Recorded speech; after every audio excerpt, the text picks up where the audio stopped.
اب بھی عمران خان کو یہ شک ہے کہ مجھے قتل کروائیں گے، یہ اٹک جیل میں قتل کروانے کا منصوبہ بنایا ہوا، شرم آنی چاہیے۔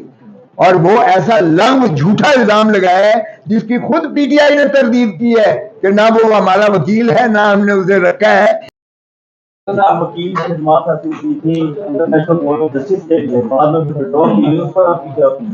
بہت اچھا سوال کیا آپ نے۔ دیکھیں، یہ ذرا سنیے گا، بڑی بدقسمتی ہے کہ آپ نے پہلے بھی جو وزیر آباد پر حملہ کروایا یا جس نے بھی کیا تو اس کا شائبہ اور رنگ کیا دیا گیا؟ مذہبی رنگ دیا گیا، اور جس شخص کو بلا کے طوطے کی طرح بیان رٹوایا گیا اس نے بھی کہا جی یہ انہوں نے ایسی ایسی باتیں کی ہیں جو اسلام سے متصادم ہیں، اور اس لیے میں نے جو ہے وہ جذبے میں آ کے اسلام سے سرشار ہو کر میں نے یہ کیا۔ یہ پھر عطا تارڑ یا جس نے بھی یہ اتنا لمبا چوڑا بیان دیا ہے، یہ پھر اس نے اکسانے کی کوشش کی ہے، مریم نے بھی، اور جس نے اکسانے کی کوشش کی ہے کہ کوئی فناٹک اٹھے اور عمران کو قتل کر دے، اور پھر وہ قتل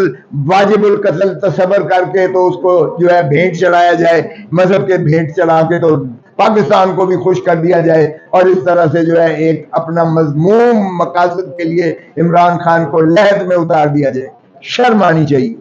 اور وہ ایسا لنگ جھوٹا الزام لگایا ہے جس کی خود پی ٹی آئی نے تردید کی ہے کہ نہ وہ ہمارا وکیل ہے، نہ ہم نے اسے رکھا ہے۔ یہ کہاں سے مریم اور یہ جو ہے تارڑ لے کر آیا ہے؟ لیکن آپ تانے بانے دیکھیے گا کہ جب وزیر آباد میں بھی حملہ ہوا تھا تو یہی کہا گیا تھا۔ اب بھی عمران خان کو یہ شک ہے کہ مجھے قتل کروائیں گے، یہ اٹک جیل میں قتل کروانے کا منصوبہ بنایا ہوا۔ مجھے خود انہوں نے کہا تھا کہ مجھے کوئٹہ میں نہ جانا دیا جائے، کوئٹہ میں میرے اوپر جو ہے اس طرح کا کریں گے۔ تو یہ اس طرح کا انہوں نے ایک بیانیہ بنا کر اب کہ رشدی کو لا کر اور رشدی کے وکیل کو لا کر اور جو ہے اتنا گستاخ رسول بنا کر اور عمران خان کو اسی ذائچے میں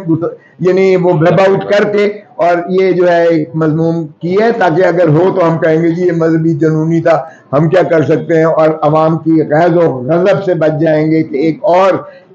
پاپولر لیڈر کو وہ لحد میں اتار دیں گے۔ تو یہ شرم آنی چاہیے، نہ یہ وہ وکیل ہے عمران خان کا، نہ اس نے انگیج کیا ہے، نہ اس نے جو ہے انہوں نے تردید کی ہے۔ مجھے خود خان نے کہا ہے، میرے پتہ ہی نہیں ہے یہ کہاں سے لے کر آ گئے۔ تو یہ شرم آنی چاہیے عطا تارڑ کو بھی اور مریم بی بی کو۔ ایک منٹ، اگر آپ دیکھیں تو کوئٹہ میں ایک رزاق شر کا قتل ہوتا ہے